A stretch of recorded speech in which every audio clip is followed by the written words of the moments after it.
Ang kapal naman talaga ng mukha ng lalaking yan, para magpakita pa sa TV ano. Maghintay ka lang sa oras na mapanood to ni Sir Isagani.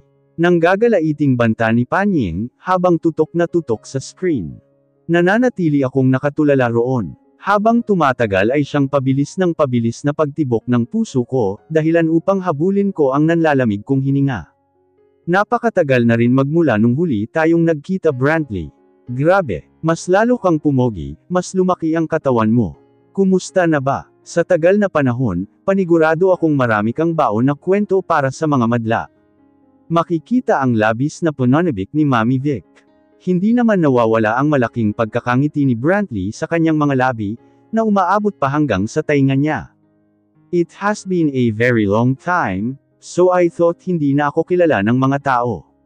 Pero para makita ang pagdagsa ng mga audience ngayon, hindi ko talaga to inaasahan. We love you Brantley. Woo! Ganoon na lang ang paglukot ng mga mukha ko. Imposibleng may makaalala pa sa'yo, at dagsane ka dyan. Paniguradong binayaran mo yang mga tao dyan. For the past 3 years, hindi naging madali ang buhay namin, dahil na rin sa pag-alis sa showbiz. We have missed a lot of things, our families and friends. That's why I'm very grateful for today's opportunity, to appear again in public. Wow! Mas lumaki ang ngiti ni Mami Vic. You keep saying we, sino ba yang tinutukoy mo Brantley? Please tell us about everything. Kasi talagang nagulat din ako nung kinontak mo ako, for an interview. Halos mahulog ako sa kama ko, oo. Totoo nga ba ang haka-haka, kasi eto Hindi lang ikaw ang nawala sa showbiz 3 years ago, hindi lang ikaw. Alexa, napakaingay na sigaw ng audience sa studio. Oh, alam nating lahat yan kung sino ang tinutukoy ko. Mas lalong nanabik si Mami Vic. So wala nang paligoy-ligoy, ano ang kwento?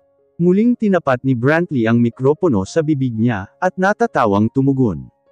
You guys, alright, I've been with Alexa for the past 3 years, and we've been together as a couple. Mas lumakas ang hiyawan, at palakpakan sa studio. Maging si Mami Vic ay napatalon sa kanyang upuan, upang makipagsabayan sa kilig ng mga audience. Humigpit ang pagkakahawak ko sa vacuum, at doon na lamang kumuha ng lakas, upang hindi mahulog sa sahig. Napakakapal ng mukha mo Brantley. Ang kapal ng mukha mo, para idamay mo pa ako dyan sa kalokohang ginagawa mo. Napakawalang hiya. Matapos ng ginawa mo sakin, umaakto kang wala lang iyon sayo. Hoy! Nandito yung Alexa mo. Muling pag-alit na sigaw ni Panying. Kunin mo na ta, mukhang proud ka pa na nagsama kayo Ganun din ang reaksyon ni Davina. Kanya-kanya ng usapan ang mga nakikinod, kasama namin sa sala. Iba rin ang paraan ng pagsulyap nila sa akin. Habang ako ay pinanghihinaan ng katawan, subalit ang loob ko ay kanina pa nagsusumigaw. Kung kaya ko lang magwala ngayon ay gagawin ko na. Couple, as in you and Alexa got married in real life. Pagkumpirma pa ni Mami Vic kay Brantley. Magkakasunod naman itong tumango.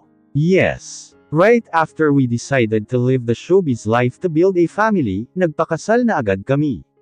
We never got married. Hindi yun totoo. Pero yung time na yun. Kumalat na sa lahat ng news outlets, na kasal na si Alexa sa isang kilalang businessman sa bansa, si Mr. Santiago. Gusto ko ring i-clear ang news na yon, na wala yung katotohanan. Ever since the leaked video spread in social media, sumunod na yung balita na kasal talaga ang asawa ko sa lalaking yun. Pero ako na ang nagsasabi na wala yung katotohanan.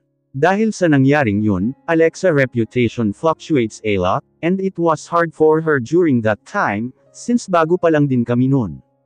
But alam naman namin ang katotohanan, so after matapos ang series na ginagawa namin noon, talagang nag-decide na kami na magsama.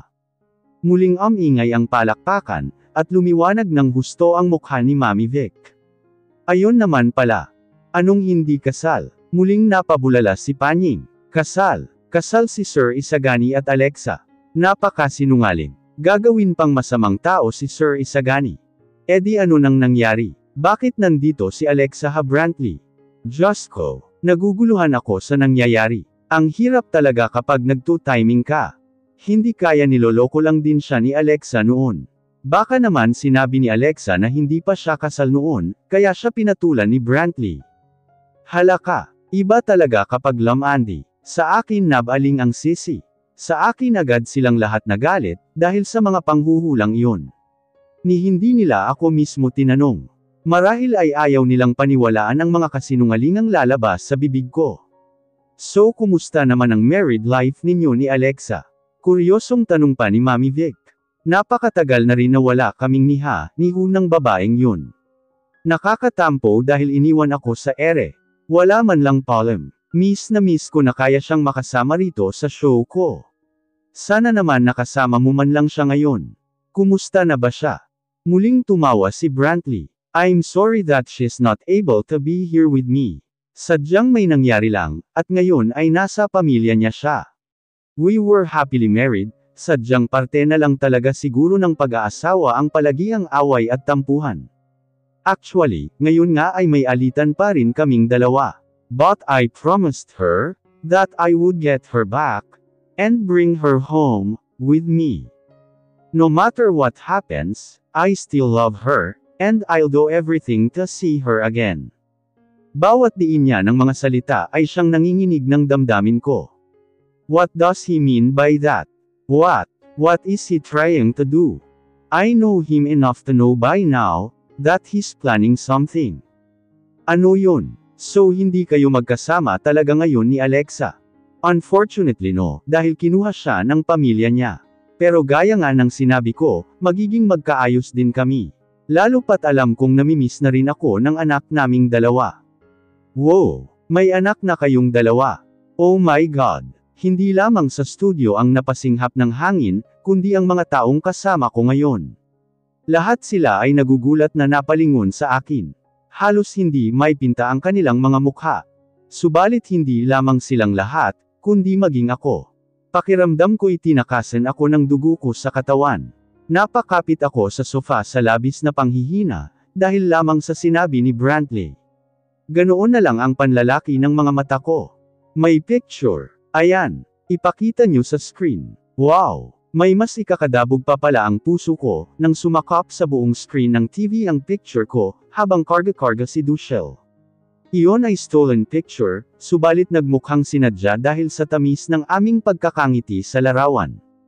No, hindi mo alam ang ginawa mo Brantley. Nandilim ang paningin ko. Hindi ko alam kung saan ako nakakuha ng lakas, para buhatin ang vacuum at walang ano-ano ihagis iyon sa TV. Kaagad na nagtilian ang mga nakapaligid ng bumagsak iyon, at mabasag dahilan upang tuluyang nawala ang kanilang pinapanood.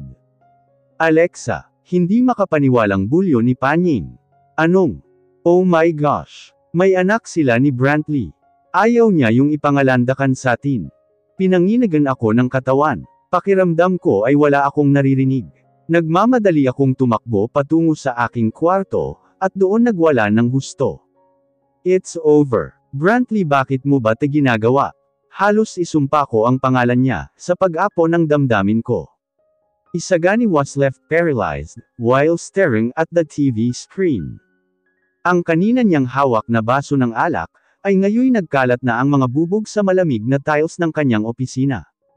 Para siyang binuhusan ng nagyayelong tubig, habang naririnig sa kanyang tainga ang magagandang komento ng host, habang kausap si Brantley Maxwell. Ang kanina lamang na pinag-uusapan ay walang iba kundi ang anak ni Alexa at Brantley, na siya pang sinamahan ng larawan upang maging pruweba. Our child is quite a genius. He's only 2 years old, but he can construct 1 to 2 sentences and speaks clearly. He's also tall for his age and very, very brave, regardless of his limits. Sa tingin ko nga ay duplicate siya ni Alexa pagdating sa ugali. I can't help but feel proud of our son. Binabandera ng lalaki ang sinasabing anak nila ni Alexa. Habang hindi nawawala sa background ang larawang lumalamutak sa puso ni Isagani. Kung panaginip lang ito, ay gustong-gusto na niyang gumising, at bumangon upang harapin ang kanyang asawa. Ang kaninang galit niya nang unang makita si Brantley Maxwell sa TV, ay agad na nasapawan ng labis na pagkagulat at kakaibang pakiramdam. He had never expected a move like this from this man. He never suspected anything about illegitimate children, or anything about it. Malinaw na sinabi ni Alexa na ayaw nitong magkaanak. Alexa clearly told him that she never wanted to have a child with him. Nahilo siyang bigla, at napasabunot sa kanyang buhok.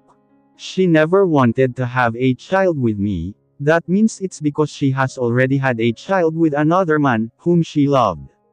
Halo-halo ang naging emosyon niya sa realisasyong iyon. Hindi siya makapag-isip ng tama at diretso. Napakaraming pumapasok sa isipan niya ngayon, at hindi niya malaman ang gagawin. Napahawak siya sa kanyang dibdib, at malakas iyong pinaghahampas, upang pahintuan ang paulit-ulit na pagtusok ng maliliit na karayom doon. He's feeling the same thing, as he felt when he confirmed that Alexa abandoned him. Boss, nerbyoso pa ring nakatuon si Ramil sa kanya. Hindi namin napigilan si Brantley Maxwell sa ginagawa niya ngayon, dahil sa dami ng nakapalibot at nakaprotekta sa kanya. Naka-back up sa kanya ay halos sangay ng gobyerno. Hindi madaling. Parang walang ibang naririnig si Isagani. Agad niyang nilampasan ang lalaki, at nagmamadaling lumabas ng office, saka pumasok sa elevator. Wala siyang pakialam sa mga taong nakakasalubong niya, at bumabati sa kanya. Ang mga mata niya ay walang kasing dilim na tinatahak ang daan, palabas ng kumpanya. Di kala-unay minaneho niya ang kanyang sasakyan. Halos liparin iyon at magdulot ng insidente, para lamang marating niya ngayon ang kanyang mansyon. Hindi ako makapaniwala na merong anak si Alexa. Oo nga, nagkaroon pala talaga sila ng anak ni Brantley. Kayo ba naman, 3 taong nagsama? Hindi ba kayo magkakaanak? Bakit? Sila nga ni Sir Isagani nagsama rin almost 3 years, pero wala namang binunga. Baka ayaw lang talagang magpabuntis ni Alexa kay Sir, mas gusto si Brantley. Alam kaya to ni Sir Isagani. Isagani overheard all the maids' conversations, as he entered the living room of the mansion. Nang makita siya ng mga ito, ay agad silang natigilan at gulat na napabuling sa kanya. Sir Isagani, nakauwi na agad kayo. Kinakabahang asal ni Panying. Nakita niya ang sitwasyon ng TV at ng vacuum sa lugar, na kasalukuyan pang nililinas ng mga babae. But instead of asking about what happened to it, may madilim na mukha siyang nagtanong kay Panying. Where's Alexa? Nasa kwarto niya po. Nagmamadali siyang naglakad patungo roon. Walang ibang pumapasok sa isipan niya, kundi ang harapin ngayon si Alexa. Gusto niya mismo marinig mula sa asawa na walang katotohanan ang mga salitang binitawan ni Brantley. Gusto niyang kumpirmahin na hindi totoo ang lahat ng mga usapang iyon. Malakas na kumulabog ang pintuan, nang madali niya iyong nabuksan, bagaman walang kandado. Ang tao sa loob ay agad napalingon sa kanyang kinalalagyan. Ganon na lang ang panlalaki ng mga mata ni Alexa, at biglaan siyang napatayo sa kanyang kinauupuan sa kama. Isagani, malalaking hakbang niyang tinawid ang pagitan nila ni Alexa. Marahas niya itong kinapitan sa magkabilang braso, nang magtangka itong iwasan siya. He forced them to meet face to face. Mayroon kaagad na mumuong luha sa gilid ng kanilang mga mata. He suddenly knew that Alexa saw the show too, and what happened to the TV may be her doing. Full of expectations and emotions, he told her directly. You didn't have a child with him, did you? Nagsisinungaling lang siya, hindi ba? Alexa whimpers while cowardly looking at him. Her face is pale, and her body is cold. Ilang beses na kumibot-kibot ang labi nito, subalit walang salita ang lumabas doon. Out of patience, mas humigpit ang pagkakahawak niya sa mga braso nito. Alexa, please, please. He gasped for air as his chest heaved heavily. Para siyang nasasakal, at unti-unting nahihirapan ang kanyang pagsasalita. He was so insecure about that man, and now, this. Papaniwalaan kita. Sabihin mo lang na hindi yun totoo, please, he sincerely begged her, hoping for an answer he was looking for. Sa totoo lang ay umasa siya. Umasa siyang magkakaayos silang tuluyan ni Alexa. Ang kailangan lang ay tamang komunikasyon. They can still be together, and forget about what happened in the past. He's willing to let go of his hatred, and all the revenge that was building up in his mind. Dahil sa tuwing nakikita niya si Alexa, ay hindi niya magawang menas o magalit dito. Dahil nga baka siya naman talaga ang may kasalanan, o may pagkukulang kung bakit ito humanap ng ibang lalaki. Maybe the truth is that he wasn't enough to satisfy her. That's why he's willing to bend down, and act like a good person, the same way Brantley's image was. He planned it all so perfectly last night, and imagined different scenarios in which Alexa was happily living with him. They would finally let go of this toxic relationship they had until now. Subalit ang nangyari sa paggising niya, ay isa na namang pangyayaring guguno sa lahat ng mga plano niya. If Alexa and Brantley had a child of their own, then that only meant they were once a family, right? There was really no place for him, if Alexa let another man have a child with her. Alexa. Inalog niya ang katawan nito, nang hindi magmistulan itong pipi na hindi makasagot. Sa wakas ay muling tumuon ang atensyon nito sa kanya, ngunit nag-uunahan ng tumulo ang mga luha sa mga mata niya. Please, don't hurt my son, Isagani. Huwag niyo siyang idamay dito. He's innocent. He can barely understand anything, please. Mabilis na nag-init ang mga mata niya sa narinig na pakiusap ng asawa. Unti-unting lumuwag ang pagkakakapit niya rito. Para siyang pinagbagsakan ng langit at lupa, at ilang beses na napaatras. Napakurap-kurap siya, upang labanan ang nagbabadyang pagbuhos ng mga luha niya. No, he isn't like this. He's supposed to be calm and composed. He has to think of another plan. He can't let go of Alexa now, much less of letting her be with Brantley again, to reunite again as a family. He will never let it happen, even if they have a child together. Where's the child? Pilit niyang ibinabalik ang sarili sa katinoan. Pakiramdam niya'y anumang segundo, ay tuluyan na siyang mababaliw. Is he with Brantley? Hindi tumugon si Alexa. Yumuko ito at hindi nagsalita. Naikuyom niya ang kanyang mga kamao, at napatiimbagang. Don't tell me then. I have my ways of knowing and bringing him to me. Akma siyang tatalikod ng desperadang humabol si Alexa. Please, hayaan niyo na siya. Nakikiusap ako, Isagani. Hindi pa ba sapat na nakuha mo ako? Why do you have to get him as well? Hindi niya kailangang maipit sa gulo natin. Binawi ni Isagani ang braso niyang kapit-kapit ng asawa. Don't worry, he will have nothing to do with us in the future. Anong ibig mong sabihin, Isagani? Nanlalambot na muling kumapit sa kanya si Alexa. What else? His face darkened. Of course, that child will be kept hidden. No one will be able to see him again. Habang nakatingin sa isang batang lalaki na karga-karga ng isang dalagita, ay blankong emosyon ang nakaguhit sa mukha ni Isagani. Anong kailangan niyo? Sino kayo? Humigpit ang pagkakayakap ng babae sa batang lalaki, habang pinalilibutan ito ng mga tauhan ni Isagani. Dahil sa cellphone, na sa wakas ay naayos at na-retrieve ang impormasyon na kinontak noon ni Alexa, ay agad-agad na nahanap ang lungga ng anak ni Alexa. Wala pa mang isang linggo. It wasn't Brantley whom Alexa contacted that day, but her child. Dahil gusto ni Isagani na tahimik ang kanilang gagawin, ay nagpasya siyang dukutin ng bata mula sa pamilyang nag-aaruga rito.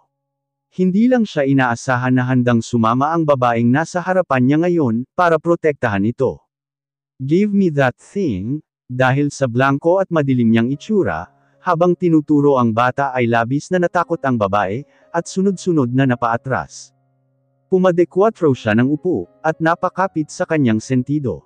This is the same place where he finished the men who got involved in Brantley's plan to sell Alexa the black market. Ang mga tauhan niya ay pumosisyon, para patigilan ang babae sa pag-atras, at marahan pa itong pinaabante sa kanya, na siya pa nitong kinanginig. Give me the child, muli niyang pag-uutos dito. Hindi ko ibibigay sa inyo ang bata, atal-atal nitong tugon, naroon ang paninindigan.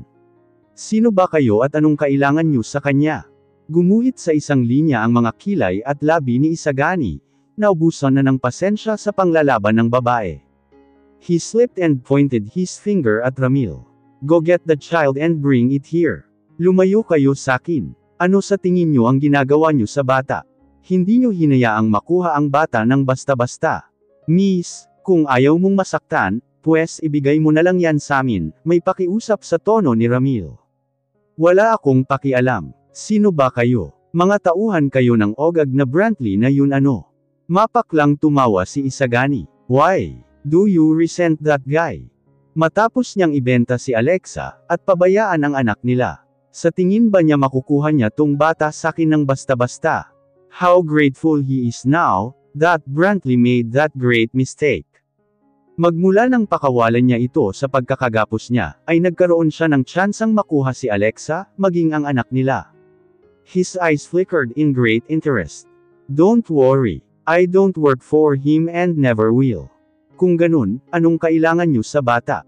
Bakit niyo siya kinukuha? Sa akin pinagkatiwala ito ni Alexa. Sinabi niyang siya lang ang pwedeng kumuha nito sa akin. But she's not able to do that from now on, umasik siya. Actually, she consented to me bringing that child to her. Bakit? Sino ka ba para pagkatiwalaan niya?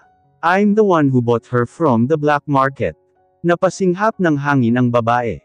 Ayos lang ba si Alexa? Pinahirapan niyo ba siya? Nung huli ko siyang nakausap ay nagkakagulo. Anong ginawa niyo sa kanya ha? Don't worry, she's still alive and wants her child back, ngumisi siya ng nakaloloko. Now, give me that thing. Ayoko, wag. Inagaw ni Ramil ang bata sa bisig nito. Wala itong naging palag, nang kapitan siya ng dalawang lalaki, upang pigilang humabol. Anong balak niyong gawin sa kanya? Alexa got herself a friend who has the same energy as her. He could have just finished her right away, if he wanted to. But it is all unnecessary to do so. Boss, ito na. Inabot sa kanya ni Ramil ang tahimik na batang lalaki. Nakasuot ito ng itim na jacket, na doble ang laki sa kanya, at wala lamang kibo kanina pa. Inaasahan niyang iiyak ito, nang may kondong sa kanyang hita at makita ang nakakatakot niyang ekspresyon sa mukha. Subalit nanatiling kalmado ang bata, inusente sa mga nangyayari. Nagtama ang paningin nila ng batang lalaki, at matagal na nagkatitigan. His eyes were big and clear, he stared at him in confusion. Maliit at matangos ang ilong nito, at may maliit na linya ng labi. Ang dalawa nitong pisngi ay nakalobo, kahit hindi naman katabaan ang katawan. The 2-year-old boy looked so tiny and fragile, compared to a grown adult man like him. He could actually break his bones, if he held him tight. So, this is Alexa and Brantley's child. How disgusting. You're heavy? Istrikto niyang anas, sinadyang ipagsalubong ang kilay, at tapangan ang kanyang boses upang paiyakan ito. Nanatiling nakatitig sa kanya ang bata, animoy nakikita maging ang kaluluwa niya. He finds it creepy. Do you want me to pull out your eyeballs? He threatened. Kumurap ang bata. Kalaunay sinandal pa ang katawan sa kanya, idikit ang ulo nito sa dibdib niya, at umamoy-amoy ng halos ilang minuto. What is this thing doing? Children are so weird. Mommy. Maliit at matining na boses ang narinig niya sa bibig ng bata, Isagani heart unconsciously softened, without realizing it. What do you mean? Ipinagpatuloy niya ang pagpapanggap na inis dito, habang nakayuko itong tinatitigan. Iniangat ng bata ang paningin nito sa kanya. Nakita niya ang ningning sa mga mata nito. You smell. Mas nagsalubong ang kilay ni Isagani. I smell. How dare you? Sinabihan pa siya nito ng mabaho. Do you want me to pull out your nose instead, so you won't get to smell me again? No, you. Muli itong umamoy sa dibdib niya. You smell like mommy. Natigilan siya at hindi nakatugon sa bata. Can children really know the smell of their mothers?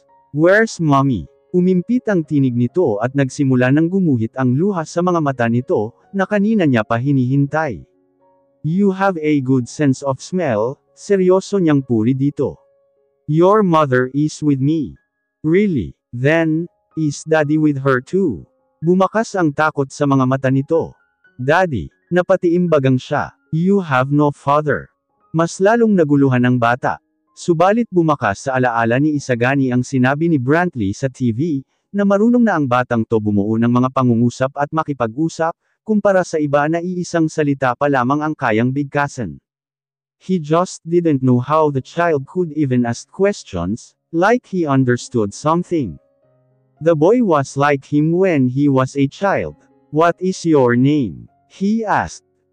L. Bulol-bulol nitong bigkas na hindi niya naintindihan. What a crappy name. When is your birthday? Umiling-iling ito, mukhang pahiwatig na hindi nito alam. Naging buo ang desisyon niya. Binuhat niya ang bata sa katumayo. Lumapit siya kay Ramil nang may seryosong itsura.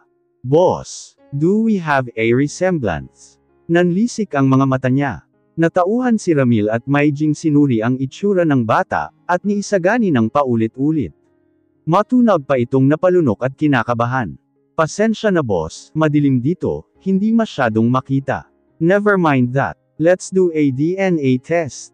He has a feeling that this child might not be Brantley's. But his hope shattered instantly, when the DNA test result came out to be negative. Really, it wasn't his child. Alexa really had a child with Brantley.